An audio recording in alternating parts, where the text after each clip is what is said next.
ಯಾರೋ ಒಂದು ಪೋಸ್ಟಲ್ಲಿ ಬರ್ಕೊಂಡಿದ್ರು, ಬೆಂಗಳೂರಲ್ಲಿ ಹೇಗೆ ಡಿಸ್ಟ್ರಿಬ್ಯೂಟ್ ಆಗಿದ್ದಾರೆ ಬೇರೆ ಭಾಷೆ ಜನ ಅಂತ. ಮಡಿವಾಳದಲ್ಲಿ ಬರೀ ಮಲಯಾಳಿಗಳಂತೆ, ಮಾರತ್ಹಳ್ಳಿ ತೆಲುಗು, BTM ಫುಲ್ಲು ಕಾಶ್ಮೀರದವ್ರಂತೆ, ಕಮ್ಮನಹಳ್ಳಿ ಅರಬ್ ವೈಬ್ಸ್ ಅಂತೆ, ಈಜಿಪುರದಲ್ಲಿ ನಾರ್ತ್ ಈಸ್ಟು, ವೈಟ್ಫೀಲ್ಡಲ್ಲಿ ಬರೀ ನೇಪಾಳಿಗಳು, ಇನ್ನು ಇಡೀ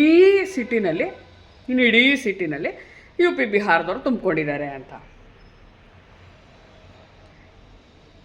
ಎಲ್ಲ ಬೇರೆಯವ್ರು ತುಂಬಿಕೊಂಡಿದ್ರೆ ನಾವು ಕನ್ನಡದವ್ರು ಎಲ್ಲಿದ್ದೀವಿ?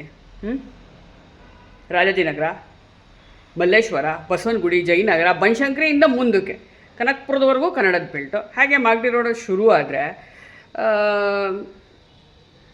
ಫುಲ್ ಕನ್ನಡ ಬೆಲ್ಟೇ ಅಲ್ವಾ. ಕಡಬಗೆರೆ ಕ್ರಾಸು ಮಾಗಡಿವರೆಗೂ ಎಲ್ಲ ಫುಲ್ ಕನ್ನಡನೇ. ಅದೇ ರೀತಿ ಮೈಸೂರು ರೋಡು ಅಷ್ಟೇ ಫುಲ್ ಕನ್ನಡ ಬೆಲ್ಟ್. ಹಾಗೆ ನೆಲಮಂಗಲ ಸೈಡು ಅಷ್ಟೇ ಫುಲ್ ಕನ್ನಡ ಬೆಲ್ಟೇ. ಇದೆಲ್ಲ ಕಮ್ಮನಹಳ್ಳಿ, ಈಜಿಪುರ ಅಂತ ಹೇಳ್ತಾರಲ್ಲ, ಅವೆಲ್ಲ ನಿಜವಾಗ್ಲೂ ನಮ್ಮ ಬೆಂಗಳೂರು ಸಿಟಿಗೆ ಸೇರ್ಕೊಳ್ಳುತ್ತಾ ಅಂತ ನಮಗೂ ಒನ್ ಡೌಟ್ ಇದೆ. ಹೇಳ್ರಪ್ಪ, ನೀವು ಯಾವ ಕಡೆಯವರು? ನಿಮ್ಮೂರಲ್ಲಿ ಯಾರು ಡಾಮಿನೆನ್ಸ್ ಇದೆ? ಕನ್ನಡದವರ ನೀವು? ದಯವಿಟ್ಟು ಬೇಗ ತಿಳಿಸಿ.